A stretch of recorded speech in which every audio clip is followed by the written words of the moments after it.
Cara, vamos lá. O que que é a chegada de Conan? O que que é? O que que é essa história? Conan começou a ser publicado pela editora Marvel na década de 1970. Acho que muita gente sabe essa história. E a primeira publicação em que Conan apareceu na Marvel foi numa revista... Ai, cara... Chambers of Darkness. Acho que é esse o nome da revista, tá? Não era a revista de Conan, e a história de Conan, essa história não era ainda o início, o start de Conan na Marvel. Era apenas uma história teste, vamos dizer assim, entre aspas, né? Em que o Conan apareceu na Marvel pela primeira vez e começou aí, depois foi startado.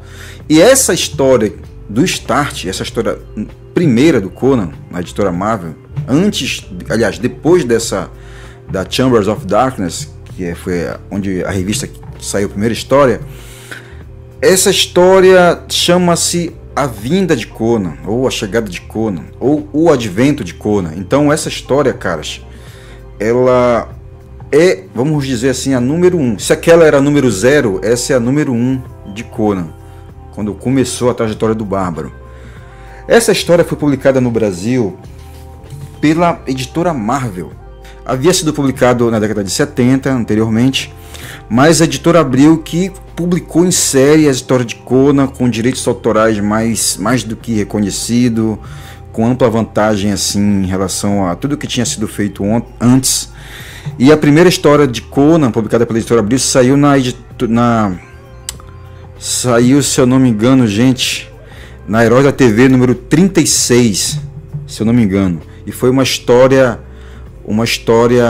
de Conan e Red Sonja, que é o final do arco do Cerco de Makalet, que, se eu não me engano, foi a última história do Barry Smith com Conan, a última história da série, né, de Conan, que ele abandonou a série. Se eu não me engano, é Conan the Barbarian número 24. Mas a editora Abril não iniciou, como eu falei agora, né, com a história número 0 ou com a história número 1. Essas histórias foram publicadas depois. Então apenas na Herói da TV número 40 é que Conan, a origem, né, a história número 1 de Conan foi publicada na editora Abril aqui no Brasil. Que é justamente essa história aqui, gente. Vou mostrar aqui, só o título de curiosidade, tá? A origem de Conan. Tá aqui, ó. Assim foi chamada a origem de Conan, mas não é uma história de origem, cara. É apenas a história número 1. Né? Ela não é um trabalho assim como, por exemplo, fez a Dark Horse, né? Com Conan. É um trabalho que o Roy Thomas começou de forma diferente. E aqui eles chamaram de A Origem de Conan. Eu tenho a sorte, galera, de ter toda a coleção da Herói da TV, né? Eu já conseguia, já depois de velho. Quando eu era moleque novo, eu queria ter essa coleção. Mas uma coisa que eu quero falar com vocês sobre essa história, eu vou pegar aqui onde ela foi publicada recentemente, onde é fácil da galera achar aí essa publicação. É simplesmente aqui, no Omnibus Conan o Bárbaro, publicado pela Panini. Eu não sei como é que tá aí esse lance do Omnibus, né? Se esse número 1 tá fácil ainda de achar, tal. Não sei ainda, não sei. Mas vamos ver aqui aquilo que eu falei no começo. Desculpem aí, bati no microfone aqui. Vamos lá. Bem aqui ele fala que realmente Chambers of Darkness, a primeira história de Conan, que é a Espada dos Feiticeiros, e a número 1, a Conan the Barbarian número 1, que é justamente essa história. O nome aqui tá O Advento de Conan. Ela está aqui, cara. Ela é a segunda história. A título de curiosidade aqui, ó, tem a primeira história, A Espada dos Feiticeiros, né, que foi publicada nesta revista Chambers of Darkness, que é essa história aqui, que é uma história teste, vamos dizer assim, de Conan. Não tinha revista de Conan ainda, né? Se eu não me engano, os direitos estavam sendo negociados, estavam quase nos finalmente. E aí sim, quando eles publicam a número 1 de Conan the Barbarian, É essa história, o advento de Conan, ou a chegada de Conan, ou a vinda de Conan, mas que a editora Abril, deixa eu ver aqui, a editora Abril publicou com o nome A Origem de Conan. Tá aqui, ó. É uma história que, como eu te falei, dizer que ela é a origem de Conan, como disse a editora Abril, não cola, não é legal falar. A chegada de Conan, sim, é legal falar, porque ela não é uma história de origem, é uma história, o ponto que essa história começa, o Conan já saiu da Ciméria, ele não é criança, não é mais, já saiu da Ciméria. Além do mais, tem algumas outras que eu queria adentrar nisso, mas acho que não é possível a gente adentrar nesse vídeo, né? Que é a questão de, vamos dizer, de anacronismo na própria cronologia do Conan. Porque o Conan, quando saiu da Ciméria, saiu com aproximadamente 15 para 16 anos.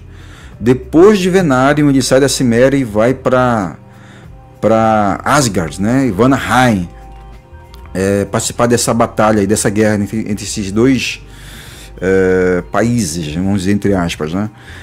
E ele ainda não tinha 20 anos, mas aqui já fala como se ele tivesse 20 anos e tal. É um anacronismo que a própria Marvel depois ela tenta alinhar isso quando ela publica uma cronologia de Conan, né? Quando o Roy Thomas ele vai publicar. Agora, uma coisa interessante nesta história, gente, é exatamente como o Barry Smith começou a desenhar Conan. Isso é algo que o próprio Roy Thomas ressalta aqui nessas paradas aqui, e eu também já fiz, tem vídeos meus que eu falo sobre isso, como é que ele retrata Conan, o Barry Smith. Muito embora ele já desenhava os Vingadores, já desenhava outros heróis na Marvel, mas quando ele começa a desenhar Conan, propositalmente, ele alinha o traço dele ao traço de Jack Kirby. Vocês podem ver aqui, ó, que existe um traço Jack Kirbyano, vamos dizer assim, as próprias estrelas, tal, o firmamento que ele usa. Mas aqui dá para ver melhor ainda como ele emula o traço de Jack Kirby, ó. Olha só, as pernas, como faz, a própria movimentação, né, a própria dinâmica do desenho e tal. Aqui, ó, inclusive esse desenho aqui, ele tem um outro desenho parecido com esse do próprio Barry Smith, em O Cerco de Macalete, né, que é a última fase do Barry Smith na série de Conan, que, porra, tá muito melhor do que esse aqui. Aqui tá muito Jack Kirby mesmo. Aqui você vai ver mais, assim, olha só. Mais Jack Kirby. Usa muito, gente. Então, assim, esse traço, ele foi sendo divorciado. Depois, ele foi adquirindo sua própria identidade. Não é que ele tenha sido... Eu não acredito que ele estivesse adquirindo a identidade. Ele foi utilizando o traço dele. É igual aquele cara que começa a cantar numa banda, que emula um outro vocalista de uma outra banda, e depois ele vai pelo rumo dele mesmo. Vamos dizer que ele utiliza aquilo só para obter sucesso. Não estou dizendo que é o caso aqui, tá? Só estou exemplificando. Mas aqui é bem flagrante mesmo Jack Kirby no traço de... Olha só aqui, no traço de Barry Smith. Então, é uma curiosidade que o Roy Thomas já tinha destacado, já tinha falado sobre isso nos próprios prefácios dele da vida. Ele já tinha falado que o Barry Smith emulava assim muito o Roy Thomas, o Jack Kirby no começo. Olha só, perfeito, cara. Lembra demais os olhos, tal, lembra demais. Isso aqui é 1970, né, caras? 1970. Pouco mais de 10 anos, ou em torno de 7 a 10 anos, Jack Kirby já estava revolucionando os quadrinhos aí mundiais com com o Stan Lee.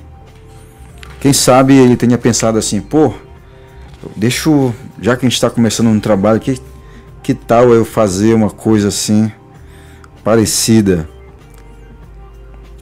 Mas assim, eu particularmente nem gosto nem desgosto. Eu sou muito fã do Barry Smith, cara, muito fã mesmo. Porque o Barry Smith, além de ser um grande desenhista, assim, o responsável. Vocês vão falar muito do John Buscema, a gente vai ver aqui o trato do John Buscema já. Mas o John Buscema, ele tem um apoio muito grande mesmo nos filipinos, caras. No Ernie Chan, no Tony Zuniga, no Alfredo Alcala. Ele tem muito apoio, principalmente nesses 3 caras. Muito apoio. Teve muito sucesso, mas ele não gostava disso, ele não gostava daquelas artes finais. Porque ele gostava que o traço dele fosse respeitado. E praticamente o Alfredo Alcala mudava tudo do traço dele. Quando ele pintava, né? Quando ele botava ali a tinta no lápis. Mas o Barry Smith não teve esse apoio, cara. Ele não teve esse apoio. Foi ele tudo. Inclusive teve um momento em que ele passou a colorir as histórias do Conan. Então, aqui, ó, a primeira história do Conan, desenhada na Marvel. A segunda, no caso, né? A primeira de série. Essa é a primeira de série, da série Conan. Mas Barry Smith utilizou o traço carregado aqui, emulando o nosso grande reizinho Jack Kirby.